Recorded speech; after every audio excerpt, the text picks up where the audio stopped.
The bridge at Collie Ford was gone, Mrs. Trevik said, and half the Northburn road with it. Maria set the flat iron back on its trivet. She had not heard the old woman come in. Gone how? Gone as in water, miss. The beck came up in the night and took the middle span clean off its piers. Mrs. Trevik wrung her apron. Her hands were red from the cold. Sam Alder rode down to look. There's a carriage in the ditch by the ford. Overset. A gentleman inside it, they say, and hurt. Outside, the rain came at the windows in long grey sheets. It had rained for 2 days without stopping. The lane had become a river, the garden a marsh, and the sky sat so low upon the hills that the hills themselves had vanished. Hurt where? They didn't say. Sam's gone on for the surgeon at Marden, but Marden's 11 miles, and the road under water past the mill. The old woman looked at her, and Maria understood the look. She had seen it many times when her father was alive. It was the look people gave the doctor's house when they did not know where else to turn. Maria was already reaching for her cloak. "Miss Oakshaw?" Mrs. Trevik's voice went thin. "You can't go down to the ford in this. A young woman alone. My father went out in worse than this 100 times. She pinned the cloak at her throat. Her fingers did not shake, though the cold had got into the room. "Bring the lantern and the small bag, the leather one, and put water on." She did not wait to be argued with. She had learned, at 22, that there was very little use in waiting. Her father had been dead 9 months.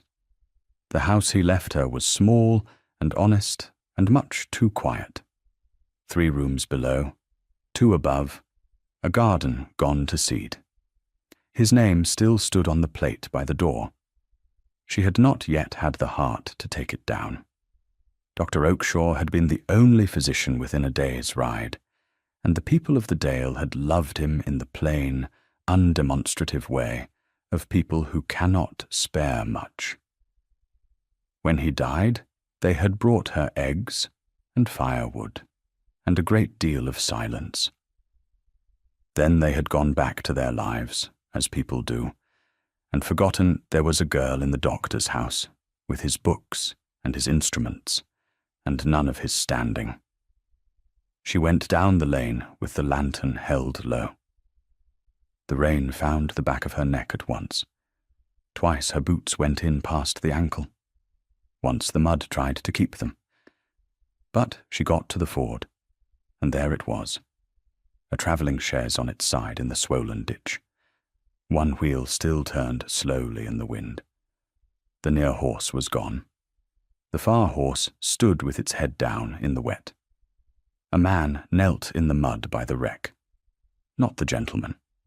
A servant by his coat, broad, grizzled, holding his own arm against his chest. He looked up when her light fell on him. "Thank God," he said. "Are you the surgeon?" His daughter? She was already past him, down to the carriage door, which lay uppermost now like a hatch. How many were there? Just the 2 of us, him and me. The servant's face was grey. He's inside. He was talking a minute ago. He stopped. Maria wrenched the door. It came half open. Inside, folded against what had been the far side, was a man in dark travelling clothes, one hand pressed to his head, the other braced against the seat. Blood ran from somewhere in his hair and made a black line down his temple in the lantern light. He was not unconscious. His eyes were open, and when the light came in, they fixed on her with a kind of hard, held-in patience that she would remember for a long time afterward. "Don't move," she said. "Let me look at you before you try. I'm not hurt badly." His voice was low, roughened, and very steady for a man upside down in a ditch. "My man is. His arm. See to him." Your man can wait 5 minutes. He's sitting up and swearing, which is a good sign. She got a knee onto the door frame and leaned in. Follow my finger with your eyes. Don't turn your head. Something moved at the corner of his mouth. Not quite a smile. He followed her finger. His eyes were a pale grey-green, the colour of the underside of a willow leaf, and they did not waver. The cut above his brow was long, but not deep. His pupils were even. When she pressed the bones of his face, he did not flinch from pain, only from her nearness, which was a different thing. "You'll do," she said. "You've cut your head, and you'll ache tomorrow, as though a horse sat on you. Nothing worse. Can you climb out if I brace the door?" "Yes." He did not thank her. He looked at her instead, once, from her wet hair to her ruined boots, as though he were reading something in the arrangement of her. "You came out in this alone. There was no one else to come?" She backed out into the rain and put down her hand. "Now, if you please. The water's still rising." She got them both back up the lane, which was harder than getting down it. The servant, Harker, the gentleman called him, could walk, but his arm hung wrong at the shoulder, and he was heavy and proud, and did not like leaning on a girl. The gentleman walked mostly on his own, one hand on the wall of hedgerow, the other pressed now and then to his brow. He said almost nothing. Twice he looked back toward the ruined chaise, as if it grieved him, though a man does not grieve a carriage, and she thought perhaps there was something in it he did not wish to leave. Mrs. Trevik had the fire built high and the kettle screaming. She took one look at the 2 soaked strangers dripping on the flags, and did not say a single word about the impropriety of it, for which Maria could have kissed her. "The kitchen's warmest," Maria said. "Bring him to the light." She set the coachman's shoulder first, because a shoulder out of its socket is a cruelty that ought not to wait. She had watched her father do it perhaps 40 times, and had done it herself twice under his eye. She sat Harker in the hard chair, put her foot against the base of his ribs, took his wrist in both hands, and turned and pulled in the long, slow way that looks like nothing, and is in fact everything. The joint went back with a sound like a knuckle cracking. Harker made a noise between a shout and a sob, and then, astonishingly, laughed. "By God," he said. "That's it. That's the very thing. I've had army surgeons make a worse job of it. Sit still. I'll bind it so you don't undo my work reaching for your dinner." She was aware the whole while of the gentleman watching from the settle by the fire. A cloth held to his head, his eyes on her hands. She was used to being looked at, as though she were part of the furniture. She was not used to this. This was a man watching the way a man watches a thing he means to understand. When she came to clean and close the cut over his brow, he held very still. She worked by candle and firelight, her face a hand's breadth from his, and she felt the exact moment his breathing changed. "This will sting," she said. "I'm sorry for it." "Then it's done. Do it." She drew the edges together and set 3 small stitches, quick and even, the way her father had taught her. Small bites. No hurry. Let the flesh do the healing, and only help it lie straight. The gentleman did not make a sound, but his hand, resting on his knee, closed slowly into a fist, and then, when she tied off the last stitch, opened again. "There." She sat back. "You'll have a scar. A small one. It won't spoil you. I wasn't aware I had anything to spoil. Everyone has something." She wiped her hands. "What's your name, sir?" For the surgeon, when he comes, and for my own house. I don't like nursing a man I can't call by anything." There was the smallest pause, a held second. She did not notice it then. She noticed it very much later. "Roland," he said. "Roland what?" "Just Roland will do." He watched her over the cloth. "And you are Miss Oakshaw, the doctor's daughter who comes out in a flood." "I am." She stood and took up the basin. "You'll sleep in my father's old room. It's aired, at least. Harker can have the settle by the fire, where I can see that arm. And in the morning, Mr. Rowland, when there's light, we'll see what's to be done about you both. There'll be no doing anything tonight. The road is a river, and the bridge is in the sea by now." He was quiet a moment. The fire snapped. Rain ran down the black window. "You're very calm," he said, "for a woman with 2 strange men in her kitchen, and no one to send them off. I've buried both my parents and half this parish." Maria looked at him steadily. "There's not a great deal left in the world that frightens me, sir. Certainly not a man who lets a girl put stitches in him without so much as flinching. Good night." She took the candle and went up. Behind her, in the firelight, she left a duke she did not know she had. He sat in a doctor's kitchen with 3 stitches over his eye. He watched the door she had closed, as though it were the most interesting thing he had seen in years. He should have told her that first night. He knew it, even as he did not. Roland Ashford, 9th Duke of Eastmere, master of Northburn and 11,000 acres, lay in a dead country doctor's narrow bed.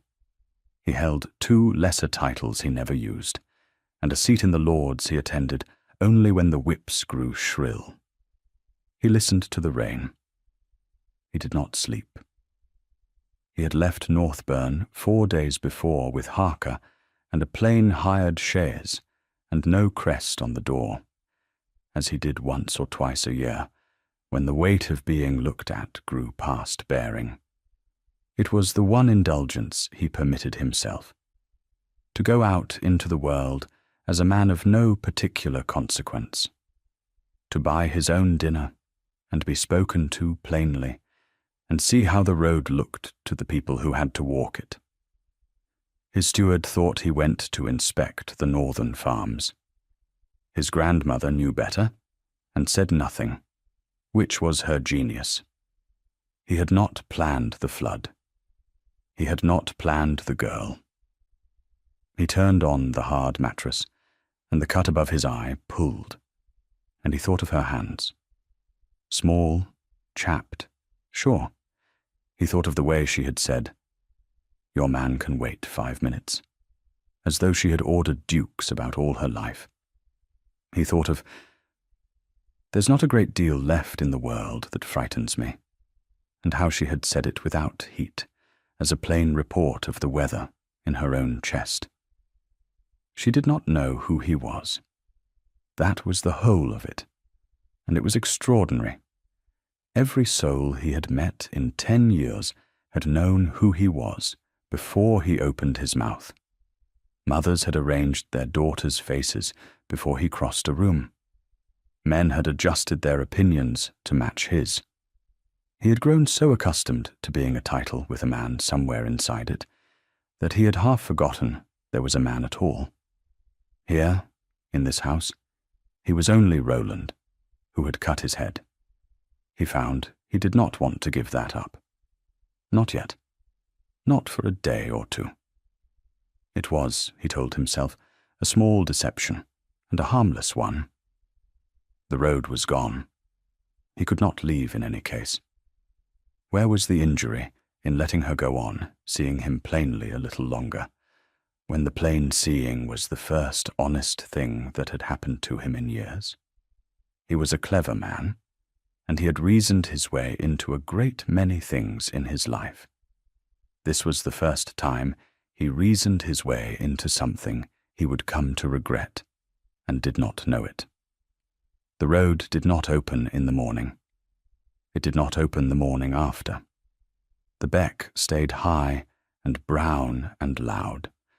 The ford was impassable, and word came up from the village that the bridge would want a fortnight, and a mason, before anyone crossed it dry. Harker's arm needed rest. The gentleman's head needed watching. And so a thing settled over the doctor's small house that none of them had chosen. None of them, if they were honest, entirely wished it to end. It was a strange, suspended, rain-walled quiet, as though the flood had closed a door on the ordinary world. Maria kept them fed. It was not easy. The larder had been thin before two large men arrived in it, and she had little money and less to spare. But she was the daughter of a man who had been paid in eggs, in rabbits, once in a live goose. She knew how to make a great deal out of not much. She was too proud to let either of them see her count. She saw, all the same, that Mr. Rowland noticed. He noticed everything. That was the first thing she learned about him. He sat by the fire the first idle day, still and grey-eyed, and outwardly at his ease. By evening he had learned the whole running of her small poor house without asking a question. Which shutter did not close? Which hinge cried? That the chimney smoked when the wind came from the fell? That Mrs. Trevix's knees pained her on the stairs? That Maria took the smallest portion at every meal and called it her habit? The second idle day, he mended the shutter. She found him at it in the grey forenoon, coat off, sleeves turned, a borrowed hammer in his hand, and 3 of her father's old nails between his lips. He had taken the warped shutter off its hinge. Now he was planing the swollen edge with a spoke shave he had found in the outhouse. He did it well, with the unhurried competence of a man who liked to use his hands and rarely got the chance. "You needn't," she said from the door. "I know." He did not look up. "It's cried at me for 2 days. I've a low tolerance for a thing that could be mended and isn't. You're a guest. I'm a man eating your bread who cannot pay for it in coin." He fitted the shutter back, and it swung true and closed without complaint, and he looked at it with a quiet satisfaction that she found, to her surprise, unbearably human. "Let me pay for it in hinges. It's the only currency I've got about me." She let him. She told herself it was because a mended shutter was a mended shutter, and pride was a poor blanket on a cold night. In truth, it was because there was something in watching him work. The care of it. The way he tested the swing twice, and was not content until it was right. It reached into her and turned a key she had thought rusted shut. He mended the shutter. Then the gate. Then the loose flag on the kitchen floor that had tripped her father in his last months, and that she had never been able to lift alone. He mended things the way some men pray, steadily and without display. When Harker's arm was better, the 2 of them rehung the byre door. They cleared the choked gutter that had helped flood her garden. Her poor small house began, day by day, to sit a little straighter on its foundations. She should have wondered more than she did. A man of business, an agent, a steward. That was what she took him to be. A great house's man sent north on some errand. Such a man did not usually plane a shutter like a joiner. He did not sit and let a stitch of pain go into his own head without a word. But she was tired and grateful, and the rain shut out the world. It is a strange truth that we ask the fewest questions of the people we most wish to keep. Once, on the 5th day, she came out to the byre at dusk and stopped in the doorway unseen. Harker sat on an upturned pail, his mended arm in its sling. The gentleman stood at the bench beside him, mending a broken bridle by lamplight, the surviving carriage horse stirring in the stall behind them. The two men were not talking. They did not need to. There was an ease between master and servant that she had not looked for, a long, quiet habit of trust. And she understood in that moment that whatever else Mr. Rowland was, he was a man other men would follow. She did not know yet what to make of it. She only stood a while in the blue cold and watched him work, and felt the strange suspended peace of the flooded days settle deeper into her, like warmth into stiff hands. Then she went in and set another place. She said nothing. She was happier than she had been in a year, and did not let herself ask why. She thought about it that night, lying awake with the rain on the glass. She had spent 9 months believing the interesting part of her life was over, buried in the same churchyard as her father. Now a stranger sat below her stairs, mending the house board by board, and the hours had colour in them again, and she did not trust the feeling in the least. Gratitude was a safe thing to give a guest. What she felt was not entirely gratitude, and she knew it, and she told herself firmly that she was far too sensible a woman to lose her head over a man who would ride away the moment the water fell. She was right about the sense. She was wrong about the head. It was, she would think a long time afterward, already too late by the third evening, though neither of them would have owned it under torture. We'll take a very short break. If you don't want to miss new stories, please subscribe to the channel. The evenings were the danger. The days had work in them, and work is a wall a person can hide behind. But when the light failed early, as it does in a wet northern autumn, the evenings had nothing in them. The candles were lit, the fire banked, Harker gone off to snore on the settle. There was nothing left to do but sit and talk, or not talk, which was worse, because the silences between them had begun to feel like rooms they were both standing in. He read to her, the third evening. She had a shelf of her father's books, mostly physic and sermons. Among them were a battered Cowper and a Robinson Crusoe with the spine gone. He took up the Cowper without asking. He read in his low, even voice while she darned by the fire. He read well. He did not perform it. He let the lines lie plain. Now and then he stopped, and they spoke of what he had read. She found he had thought about a great many things, and pretended to have thought about none of them. "You were not raised to be a steward," she said, on the fourth evening. It came out of her before she weighed it. His hands went still on the book. "No? You hold your knife like a lord. You read Cowper as though you've argued with him. And you look at my house." She chose the words. "As a man looks at a thing he could buy and has decided not to want. I don't know what you are, Mr. Rowland, but you are not a clerk." The fire settled. For a moment she thought she had gone too far. She thought he would rise and be cold, and put between them the little distance of rank she had felt him holding in reserve all along, like a coat kept over his arm.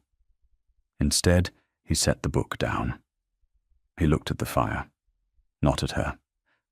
"I was raised," he said slowly, "to be worth exactly what I was born to, and not 1 penny more, to be counted before I was known, to walk into a room and watch every face in it rearrange itself around what I represented, to stand there until I could not have told you whether a single soul in England liked the man, or only the position."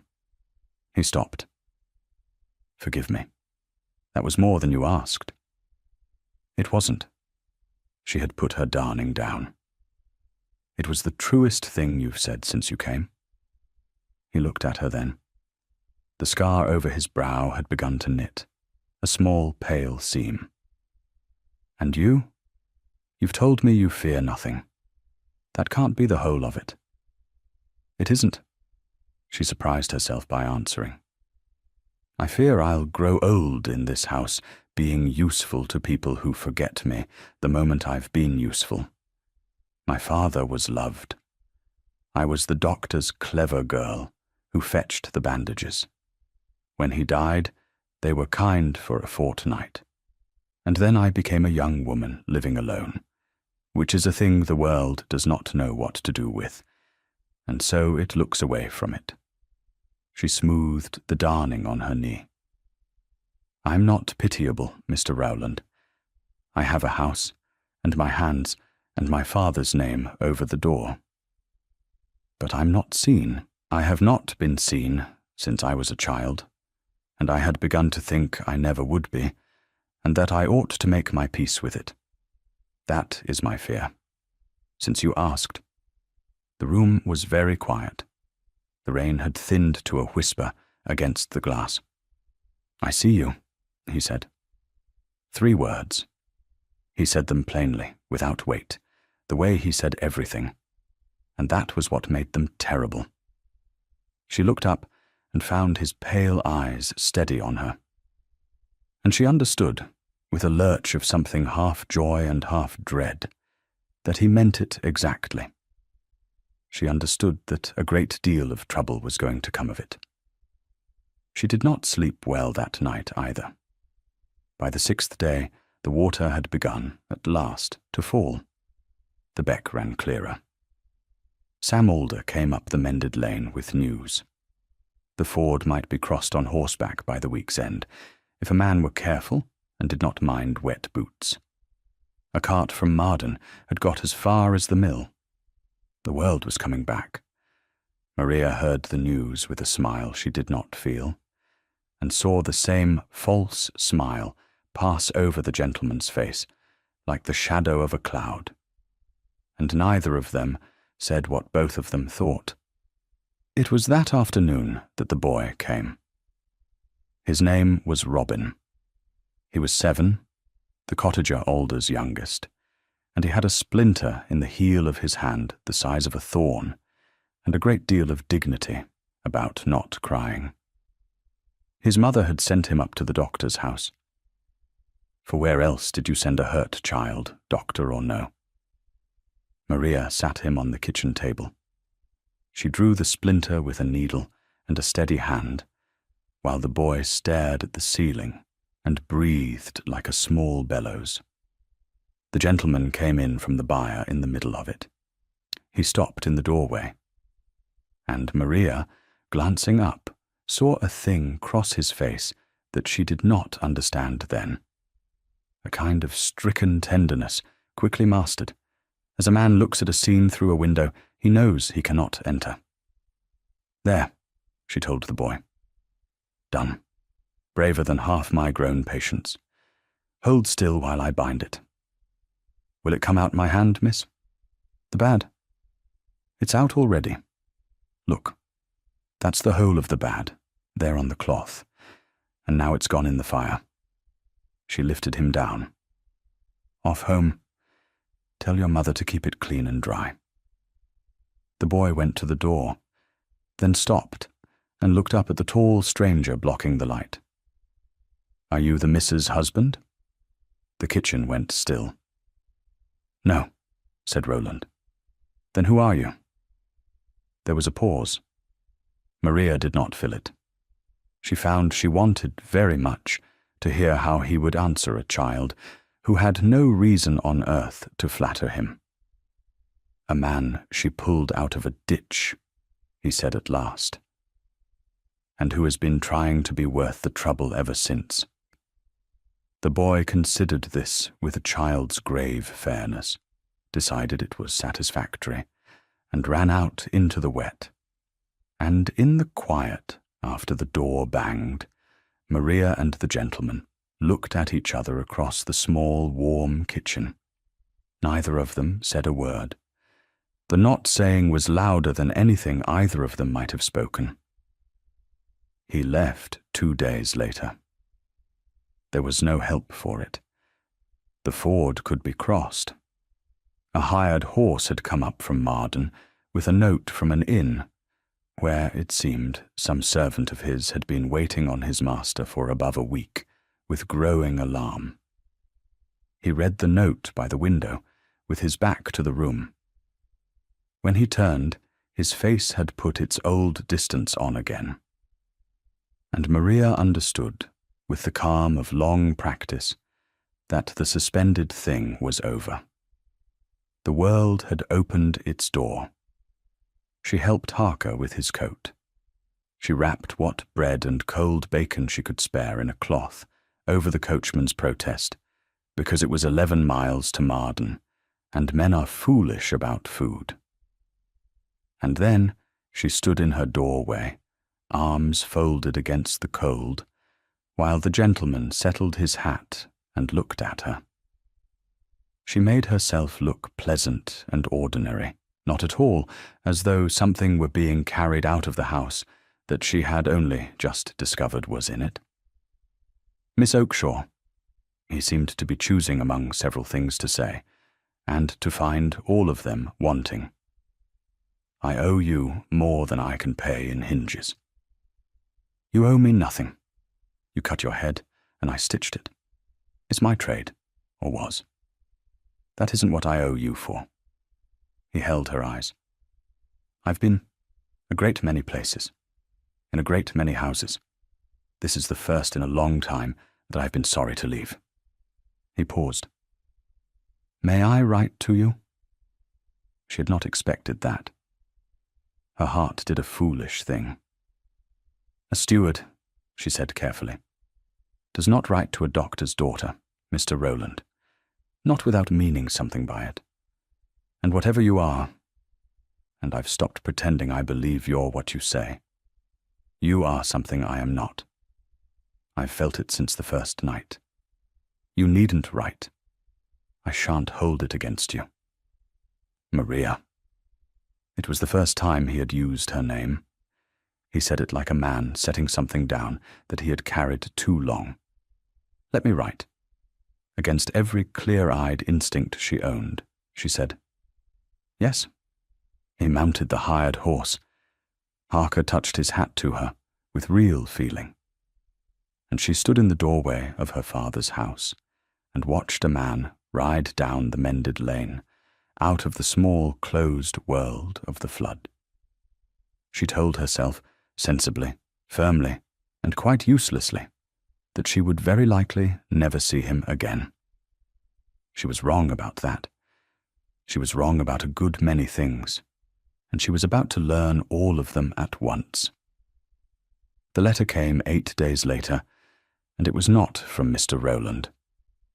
It was carried by a groom in dark blue livery on a horse worth more than Maria's house, and it was sealed with a great deal of red wax and a crest she did not know. And Mrs. Trevik brought it in, holding it away from herself as though it might go off. Maria broke the seal in the kitchen, with the winter light coming grey through the mended shutter. Miss Oakshire, it read, in an old woman's spidery, imperious hand. You will not know my name, and I shall spare you the whole of it for now. I am told by my grandson that some weeks ago you dragged him out of a ditch. You set 3 stitches in his head. You fed him for a se'nnight on next to nothing, and did not once ask him for a farthing or a favour. I am also told you do not know who he is. This last, I confess, has kept me in charity with the human race for a full fortnight, which at my age is no small gift. Come to Northbourne. I am sending the carriage Thursday. Bring your woman, if it eases you. There are things you had better hear from me than from the county, which will have them within the month, and will not be kind. Sibylla, Duchess of Eastmere. Maria read it twice. Then she sat down. "Miss," said Mrs. Trevik, "you've gone the colour of the cloth." "Northburn," Maria said. Her voice came out steady, which surprised her. "The great house on the far side of the fell. The one the Duke owns. The one nobody sees, because the Duke is never there and doesn't care who knows it." She set the letter flat on the table and pressed it with her hand as though it might rise up. "Mrs. Trevik, what was the colour of the livery on that groom outside?" "Dark blue, miss. Blue and silver. And the crest on the door of a wrecked carriage in a ditch that a man grieved to leave." She heard herself begin quietly, almost to laugh, and stopped it, because it was not that kind of laugh. "Roland, of course. Roland Ashford, Duke of Eastmere." She looked up at the old woman. "I have been feeding a duke on rabbit, and dripping and lecturing him about his knife. And he let me. For a fortnight. He let me." It was not the deception that struck her hardest in that first grey minute. It was the smaller, sharper thing beneath it. She had told him she was never seen. She had opened the one true door in herself, in her own kitchen, by her own fire, to a man she believed to be as plain and unregarded as she was. And he had stood on the other side of that door the whole time, being the most looked-at man in the north of England, and had let her think they were the same. "I see you," he had said. He had seen her, right enough. He had seen her not knowing, and he had said nothing. She almost did not go. She stood in her own small kitchen that night, the letter on the table, the fire low. She was as angry as she had ever been in her life. A cold, clear, quiet anger. Her father's anger, the kind that does not shout because it has no need. She thought of every plain word she had said to Mr. Roland. She thought of the shutter and the gate and the reading by the fire, and how she had let him in foot by foot, believing him a fellow traveller in the small country of the overlooked. And all the while he had been a great lord playing at being poor, the way rich men play at being poor, as a rest, a diversion, a thing to go home from. That was the thought that nearly kept her by her own hearth. A thing to go home from. He had a home to go to that could have swallowed her whole house into one of its cold rooms. She did not. But she was her father's daughter, and her father had never in his life turned his back on a summons because it frightened him. And there was the Duchess's letter. "You had better hear it from me than from the county." That meant there was already talk, or soon would be. The talk had her name in it, and her father's. A woman who had sheltered a duke alone for a fortnight was a woman the county would make into a story, whether she willed it or not. She could hide from that in her cold kitchen and let the story be told about her. Or she could go and stand in the great house and hear it to her face. She went. She wore her best gown, which was 3 years old and grey, and she was glad of the grey because it was honest, and she meant to be nothing at Northburn if she could not be honest. Northburn was the largest thing she had ever stood inside. That was her first clear thought, as the blue carriage carried her up a mile of avenue between bare wet limes. That a person could live an entire life in a house like this and never once be alone by accident. Never once be warm all the way through. For no fire made by man could reach the middle of such rooms. They took her cloak. They led her across a hall floored in cold, pale stone, under a ceiling, lost in shadow. past portraits of men with pale grey-green eyes, who all looked as though they were deciding what she was worth. And they brought her to a small, warm chamber at the heart of all that stone, hung with faded rose silk. There a very old woman sat bolt upright by a great fire, a stick across her knees. She watched Maria come the whole length of the room. "So," said the Duchess of Eastmere, the girl who did not know. "Your Grace." Maria curtsied, correctly, the way her mother had taught her long ago for occasions that had never come. "You sent for me." "I did. Sit down. There, where I can see you." The old woman studied her with two black eyes that had not dimmed with the rest of her. She was perhaps 80, tiny, straight-backed, magnificently plain, in grey stuff and old lace, and she had a face like a clever hawk. "You're not a beauty." "No, Your Grace." "Don't know Your Grace me as though I'd complimented you. I'm 81, and I've buried a duke, a son, and two better women than either of them. I've no time left for the sort of conversation where people say the opposite of what they mean." The stick tapped the floor once. "You stitched my grandson's head." "I did. And fed him, and did not know him." "I did not." Maria kept her hands still in her lap. "He let me not know him, Your Grace, for a fortnight. I have come, if I am honest, more to say that to someone than for any other reason. He let me open my whole heart to him, believing us equals, and he was this." She looked around the cold, magnificent room. "I don't know the word for what that is. My father would have had one." The old woman's eyes glittered. She was, Maria realized with a shock, pleased. "The word," said the Duchess, "is cowardice, though it dresses very well.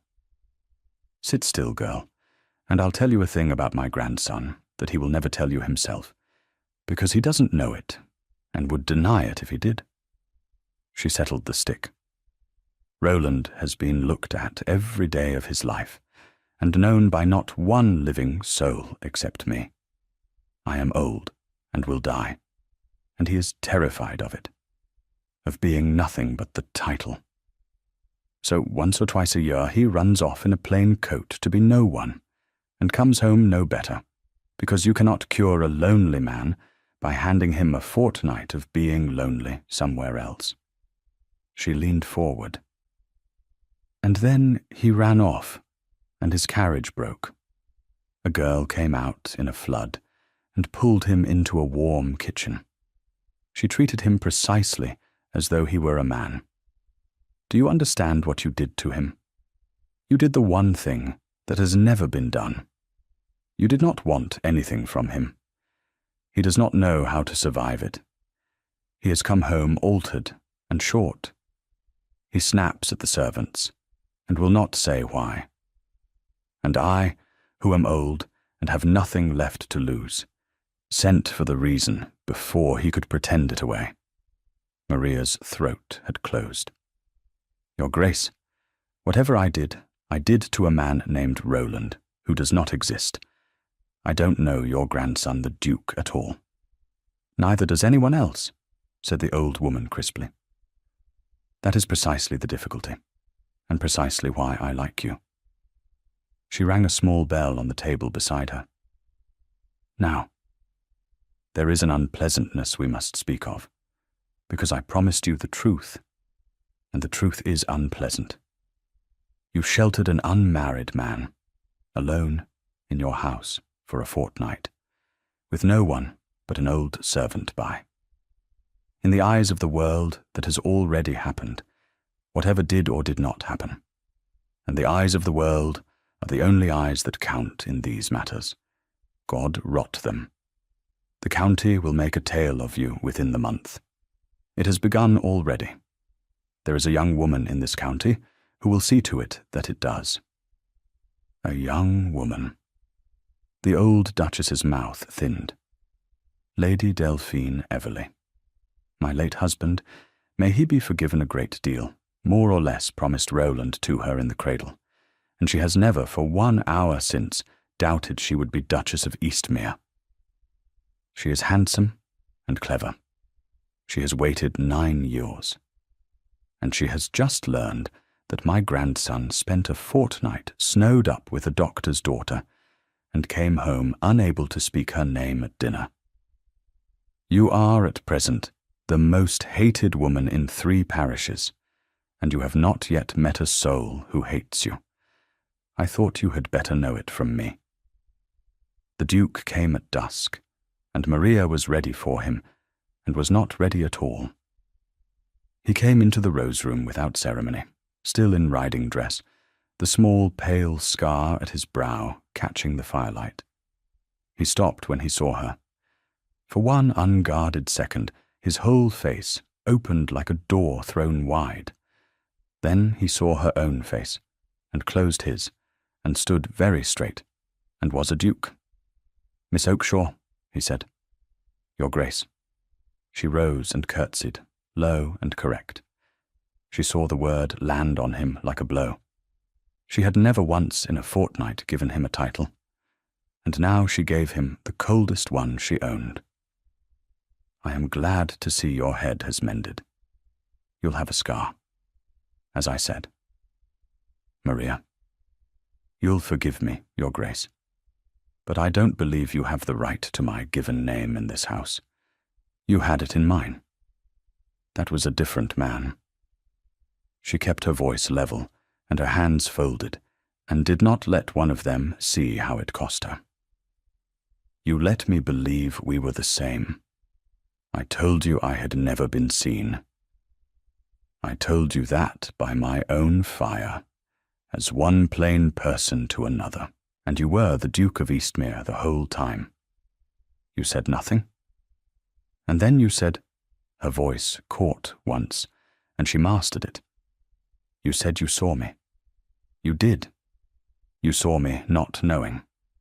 And you kept the not knowing like a comfort, like a warm room you could stand in and leave whenever you chose." He'd gone very white.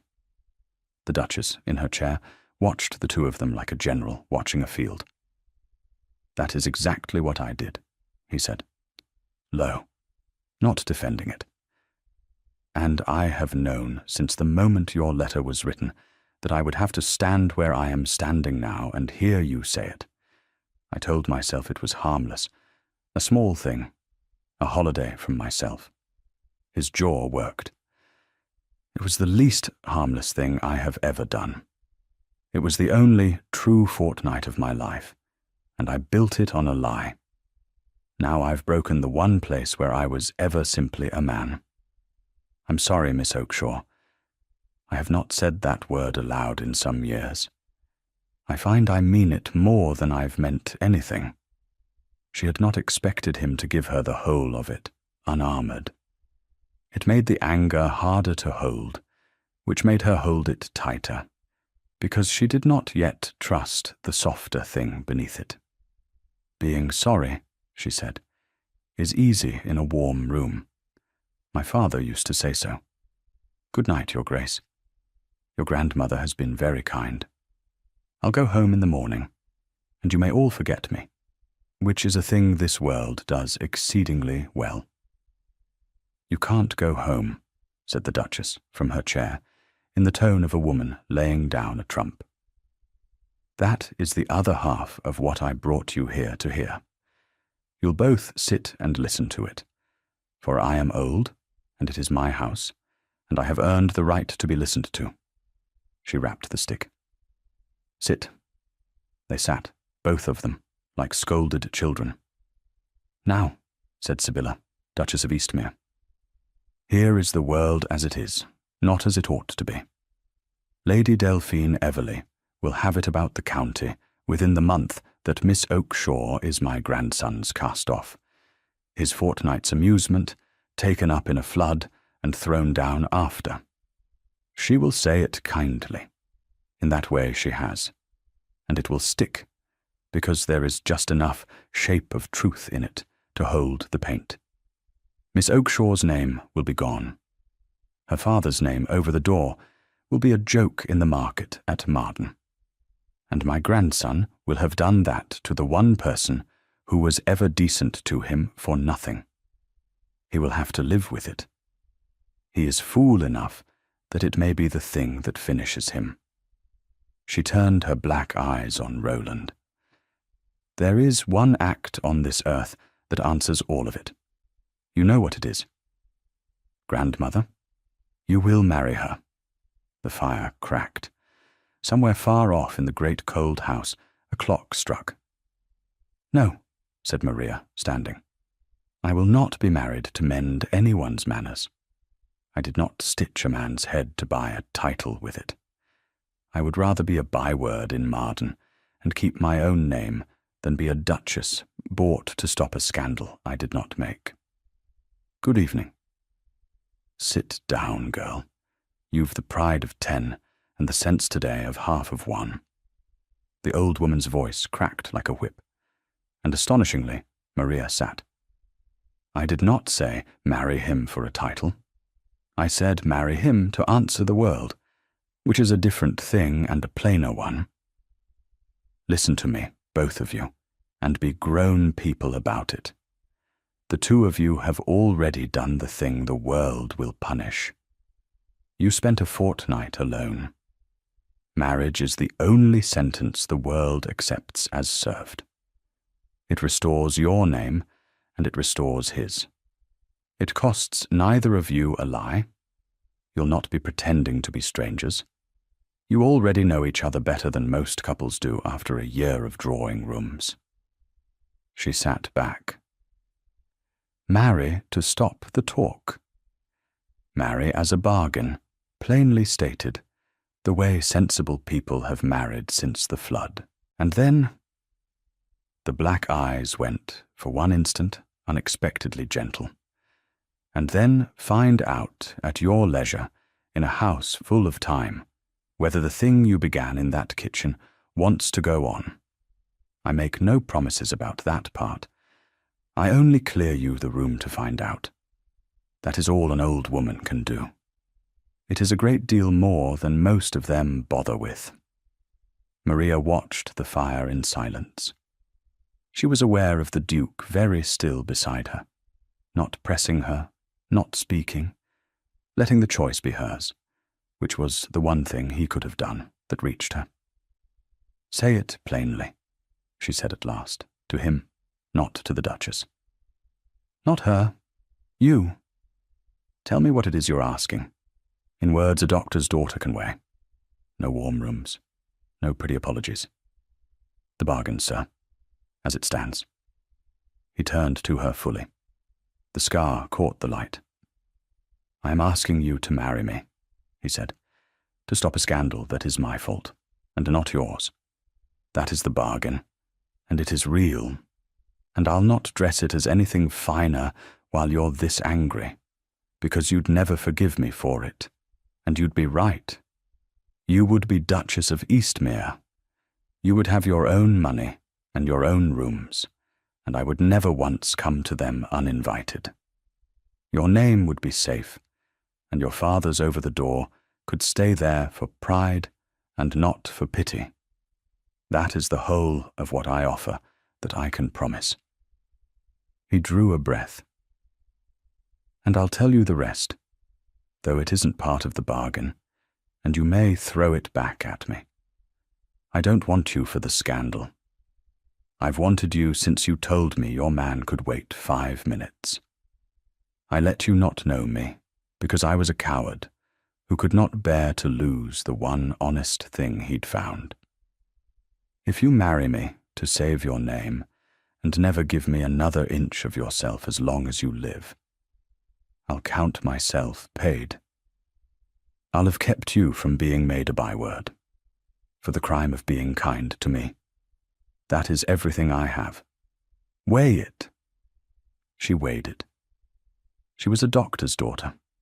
She knew the difference between a wound that will heal and one that will fester. And she looked a long time at the man before her, who had lied to her and told her the whole truth of the lie, who had just laid himself open on a table and handed her the knife. "I'll marry you," she said, "to answer the world, on my own conditions, which I'll write down, and which you'll sign, because I trust a signature further than a feeling." She lifted her chin. "And the rest, what began in the kitchen, you'll earn, Your Grace, as Roland, not as this." She looked around the cold gold room. "The Duke I've no use for. The man who mended my shutter I have not finished with. Find me that one again, and we'll see." The corner of his mouth moved. Not quite a smile. The almost. "That," said the Duchess of Eastmere, thumping her stick with enormous satisfaction, "is the first sensible arrangement made in this family in 60 years. Ring for the sherry. I'm going to enjoy this enormously."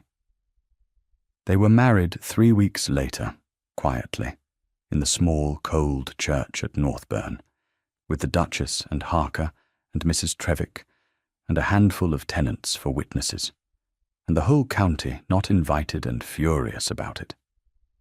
Maria wore grey. She had refused the silks the Duke's people tried to array her in. She had worn instead a good plain gown the colour of a dove's wing, with her mother's small pearl cross at her throat. She had looked, the old Duchess said, more like a duchess than any painted fool in the family gallery. She had signed her conditions, and he had signed them too, gravely in his study before witnesses. Separate rooms, her own income, settled on herself. The doctor's house kept as hers and never let, and one clause more, which had made his mouth do the almost smile again. He was to call her Maria, never Your Grace, when the two of them were alone, on pain of a shilling to the poor box each time he forgot. He never forgot, and so Maria Oakshire, the doctor's overlooked daughter, became Maria, Duchess of Eastmere. She was mistress now of a house with 100 rooms and 11,000 acres, and she discovered within a week that she was lonelier in it than she had ever been by her own cold hearth. For a great house is a machine for keeping people apart. There were footmen at every door, a maid for every task, a length of polished floor between every chair. And she who had done for herself all her life had suddenly nothing to do, no one to do it near. She had married to answer the world. She had not reckoned on the silence. The great house had 100 clocks, and not one of them agreed, so that the hours came at her in a long, uneven procession all day. She learned the geography of it slowly, as one learns a foreign town.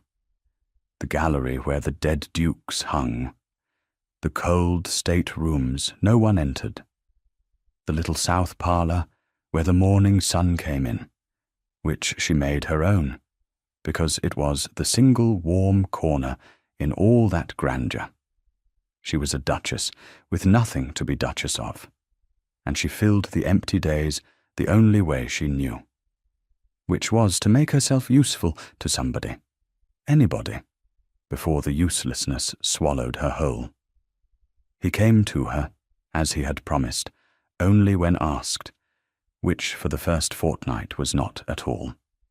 She was too proud and too raw and too uncertain of her own footing in that cold gold place to send for the man who had lied to her, however truly he had confessed it. And he, understanding this better than she gave him credit for, did not press. He left her the room to find her feet, as his grandmother had left them both the room to find each other. But he did other things. He put her father's medical books, which she had brought in a single small trunk, into the finest cases in the library, on a shelf at the height of her own hand, with a good lamp beside the chair.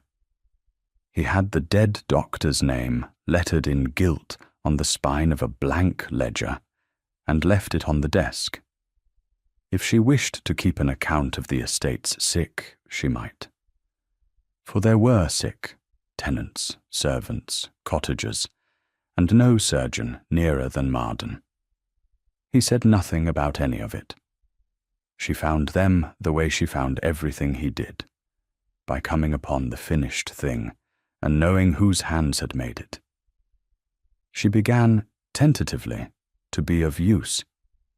It was the only country she knew how to live in. She visited the tenants' cottages with the housekeeper, and where there was a fever, or a child-bed, or a festering hand, she did what her father's daughter did, quietly, well, asking nothing. Robin's mother, from the old life, sent word she was near her time. Maria rode 8 miles in a March wind, and brought the child into the world with her own hands. She rode home again, grey with cold, and more herself than she had felt since her wedding. The county saw. Of course the county saw. A duchess with her sleeves turned up in a cotter's kitchen was precisely the sort of thing the county could not forgive. And Lady Delphine Everley made a great deal of it, in her kind way, over a great many teacups. So very worthy, Lady Delphine was heard to say. One does admire it, though of course it comes naturally to her. She was bred to it, poor creature, before dear Eastmere raised her up. A doctor's girl. One does hope she'll not bring the smell of the sick room into the assembly. But then, she'll not be at the assembly, surely. Duchesses of Eastmere have always led it.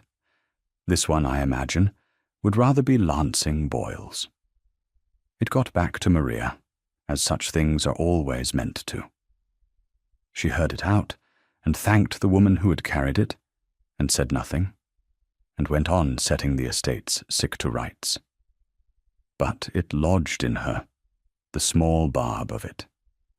It named the exact shape of her fear, that she was a useful thing raised up, and would be put down again, that she had no place of her own in the bright world where dukes and their proper ladies danced.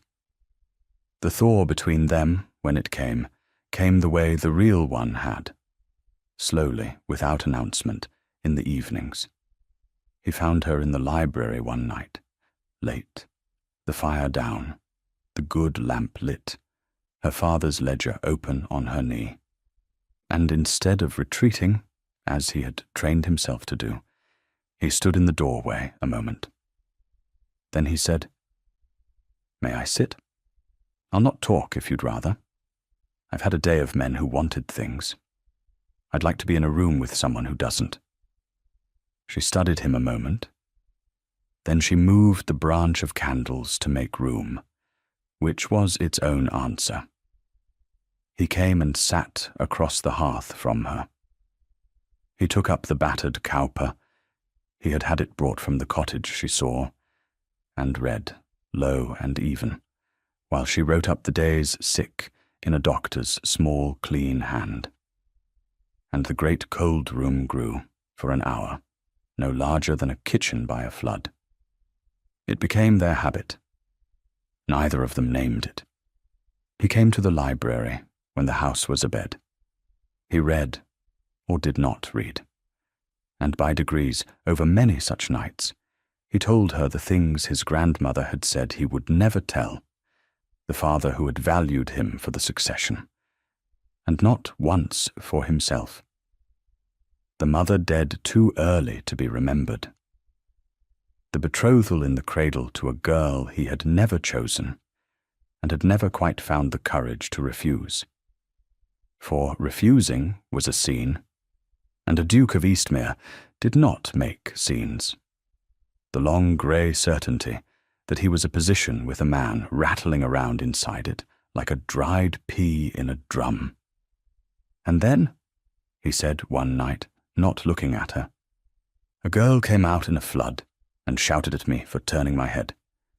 She did not know my name, and I have not been the same man since. I do not want to be."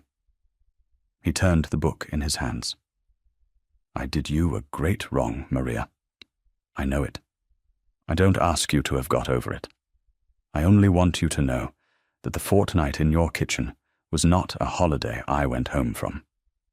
It was the only place I have ever wanted to stay. I've spent my whole life being seen by everyone and known by no one. You did the reverse. You knew me. I could not bear to hand it back." She had put down her pen some minutes before. The fire ticked. "You could have told me," she said. "But there was no whip in it now. That first night, any night, I'd have been angry, but I'd have known you. You chose the not knowing over the knowing. That's the thing I've had to forgive. Not the title, the choosing. I know it." He looked up. "Have you? Forgiven it?" She was quiet for a long time. "I'm nearly there," she said. "Ask me again when I'm sure. I don't say a thing I'm not sure of. It's the only fortune I ever had, and I've kept it careful." Lady Delphine Everleigh came to Northbourne in April, uninvited, as the Duchess had promised she would. She came in a carriage the equal of the Duke's own, in a pelisse the colour of spring. And she was, Maria saw at once, everything the county said. Handsome, poised, gowned like a fashion plate. She had a low, sweet voice, and a smile that arrived a half-second before it reached her eyes, and left a half-second before it did.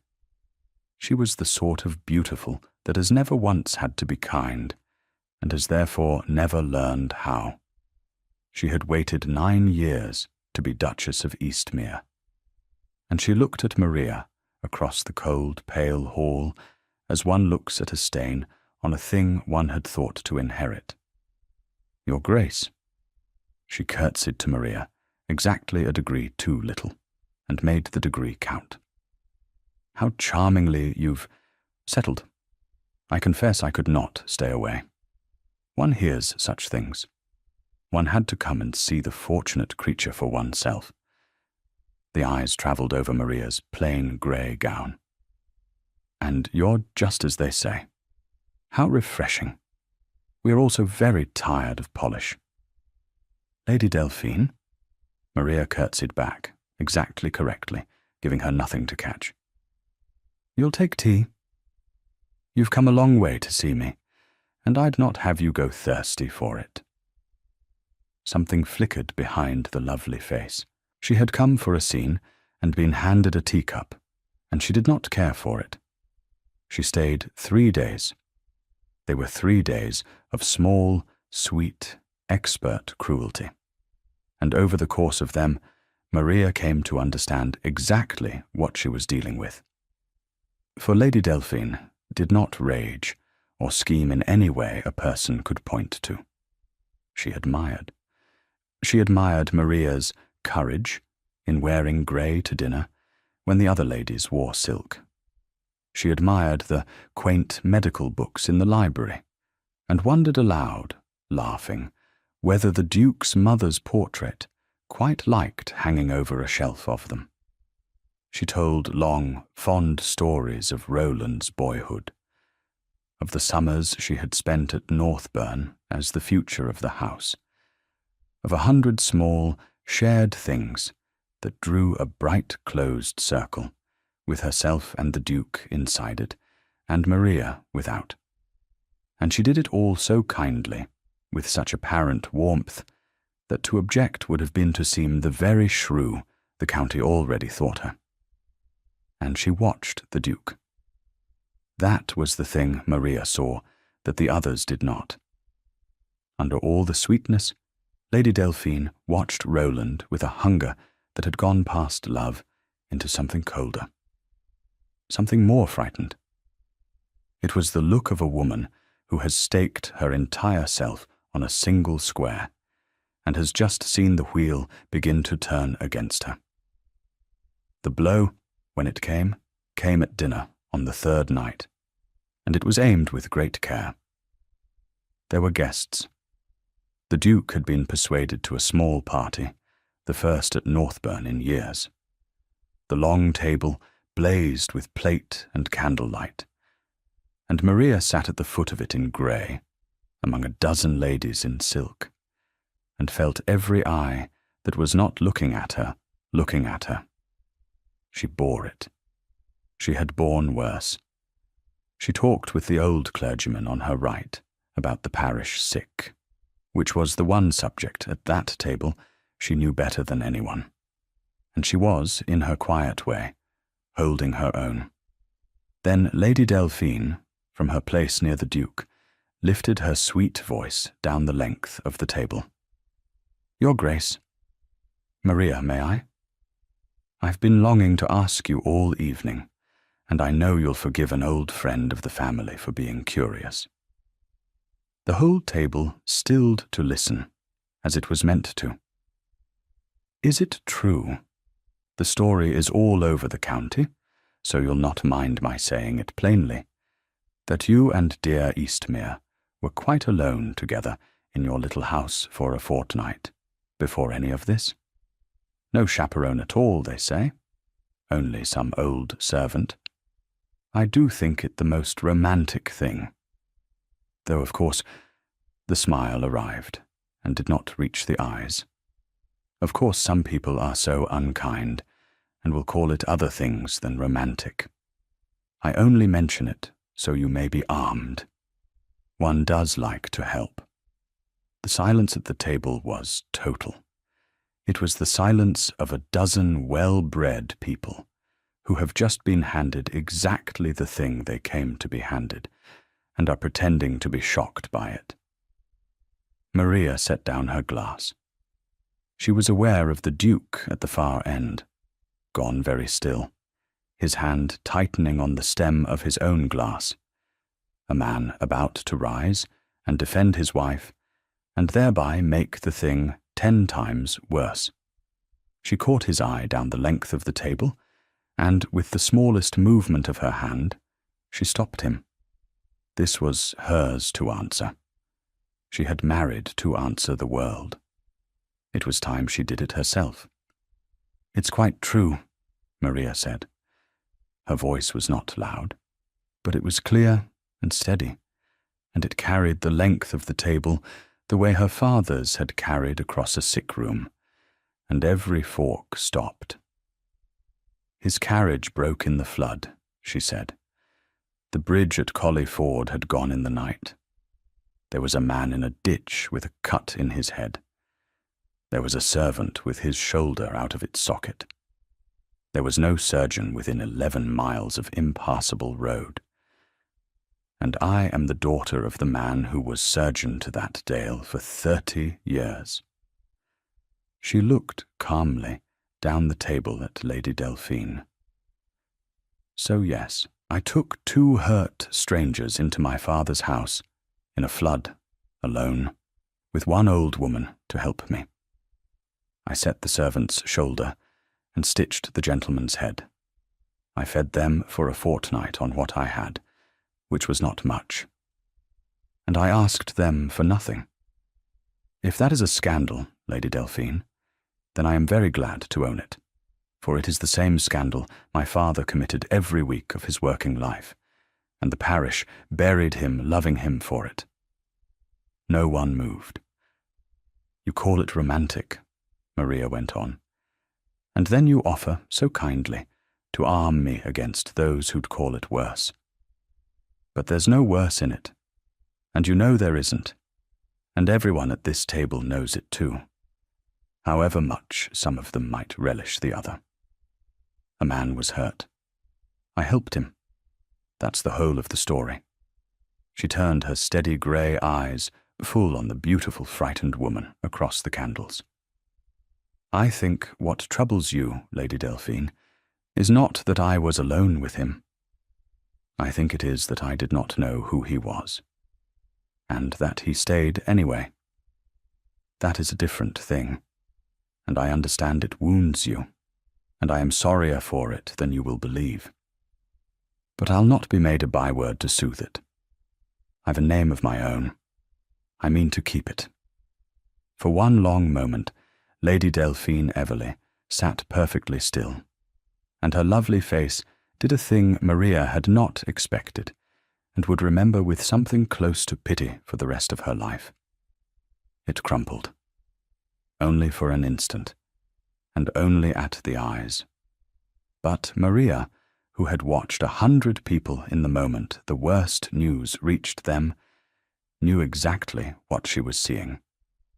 She was seeing a woman look, for the first time in 9 years, at the shape of a life without the one thing she had built the whole of herself around. She was seeing fear. Naked, human, unpretty fear.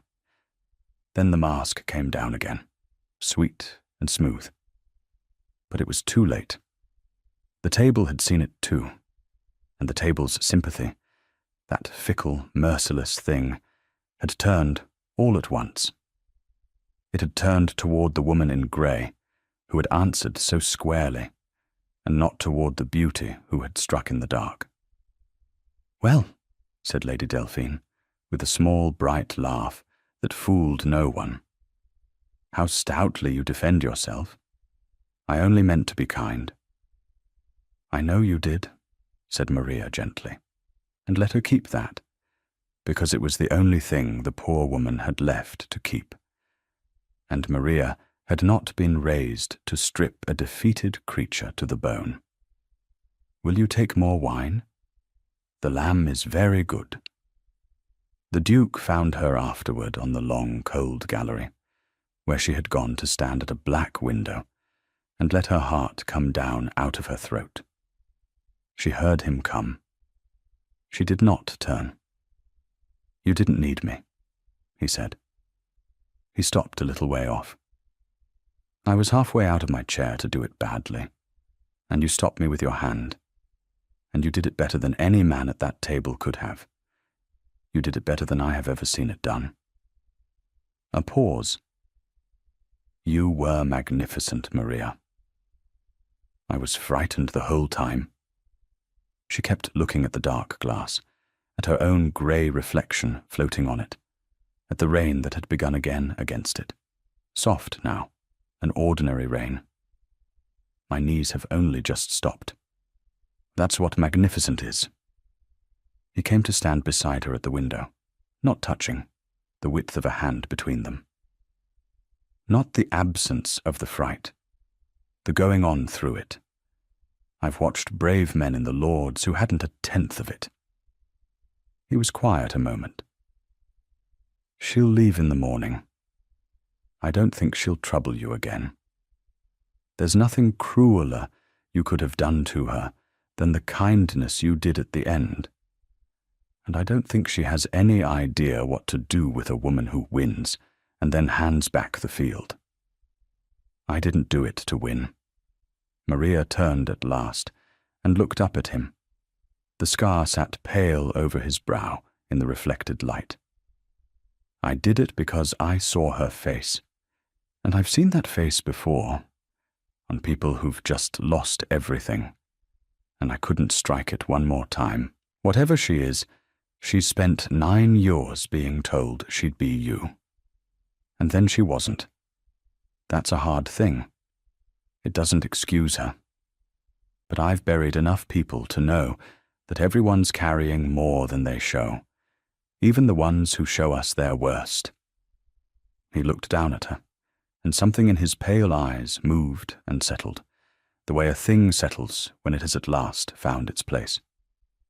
"There it is," he said quietly. "There what is?" "The thing I could not hand back." He shook his head, slowly, wondering. "You know me, Maria, better than my grandmother, better than I know myself. You've known me since the ditch, and it isn't the title you know, or in spite of, or around. It's just me. There's a man in here, after all. You're the only one who ever came looking for him."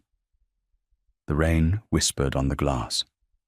Down the gallery, far off, the sounds of the dinner going on without them.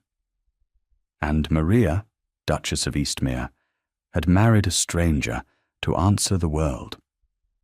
She had been finding the man inside him, one honest evening at a time.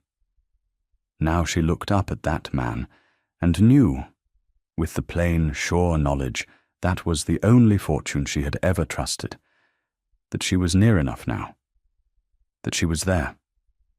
"Roland," she said. Just that. His name. The name he had given her by the fire. The plain one. The true one. The only one she had ever wanted. She said it the way he had first said hers. Like a thing set down that had been carried too long, and she watched it reach him, and watched the last of the Duke go out of his face, and watched the man she had pulled out of a ditch look back at her hole. "Maria," he said. "Ask me again," she told him. "The thing you asked me in your grandmother's room. About the rest of it. About what began in the kitchen." Her heart was going hard, but her voice, her father's voice, was steady. "I'm sure now. Ask me." He asked her. Not with the bargain this time, and not in a cold gold room. There on the dark gallery, with the ordinary rain on the glass, in words a doctor's daughter could weigh, and did. And she gave him her answer. She had been an honest woman too long to give it before she was certain of it. She never once, in all the long years after, had cause to take it back. They did not tell the county. They let the county go on, thinking what it liked. By degrees it was a softer thing than it had thought at first. For a duchess who rode 8 miles in the wind to bring a cotter's child into the world was not, in the end, so easy to shame. She had faced down Delphine Everley at her own table without once raising her voice. Stories need a victim to hold their shape. Maria refused, quietly and completely, to be one. And after a while, the story of the doctor's daughter and the Duke turned, in the retelling, into something the county grew rather proud of. As counties will, once they have decided, a thing was inevitable all along. Lady Delphine Everley married within the year a viscount with a great deal of money and a house in town. If she was not happy, she was at least occupied. The last Maria heard of her, she had taken up a charity for foundlings, and was, by all accounts, ferociously good at it. It did not surprise Maria at all. The fear that had crumpled her face at the dinner table was, she had always thought, only love that had never been given anywhere useful to go. She wished her well. She meant it. It cost her nothing, and it was the sort of thing her father would have done. The old Duchess of Eastmere lived to see her great-grandson born. She had announced her firm intention of doing so, and no one had dared contradict her. She held him in the rose-room by the great fire, and pronounced him plain, which in her mouth was the highest praise she owned. "He has her chin," she told her grandson. "Thank God, and not the family's, which has been the ruin of the lot of you, and he'll have her plain good sense, if you don't spoil it out of him." She looked up at Roland from the small, fierce ruin of her face. "You did one clever thing in your life, boy. You broke your carriage at the right ditch. See, you never forget whose hands pulled you out of it." He never did. Years later, many of them, good ones, full ones, there was a night at Northburn when the beck came up in a storm, the way it had that first autumn. The rain came at the windows in long grey sheets. The great house creaked and streamed and held. Maria stood at the window of the room that had once been the cold rose room and was now the warmest in the house. A candle in her hand, she watched the water rise silver in the dark over the low fields, and she thought of a girl going down a flooded lane with a lantern held low. not knowing that the world was about to open its door. She heard him come. She always heard him come. He stood behind her and looked out at the storm over her shoulder. And neither of them said anything for a while, because they had long ago learned that the best of what passed between them passed in the quiet. "Someone's carriage will break tonight," he said at last. "In a ditch, in this. Very likely. I hope whoever it is has the luck I had." He put his arms round her, and she leaned back into him, and the rain ran down the black glass. "I hope there's a light in a window, and a doctor's daughter behind it who isn't afraid of a flood." Maria watched the water climb, and did not answer for a moment. Then she set her hand over his, over the plain gold ring that would have cost him a shilling to the poor box every time he forgot, and which he never forgot. "There's always a light," she said. "That's the whole secret of it. You only have to be the sort of soul who'll go out in the storm to find the person carrying it, and the sort who'll open the door when the stranger knocks. The rest looks after itself. It looked after us. Outside, the flood rose and fell, and rose again, as floods do, as they always have. Inside, in the warm heart of the great cold house, a single candle burned steady in the window against the dark. It was a house that a girl in a grey gown had taught, at last, to hold its breath no longer, and the candle burned the way a light does when someone means it to be seen. Thank you for listening to the story, all the way to the end. Please tell us which city you're watching from, and what the story made you feel. Don't forget to subscribe, so you won't miss new stories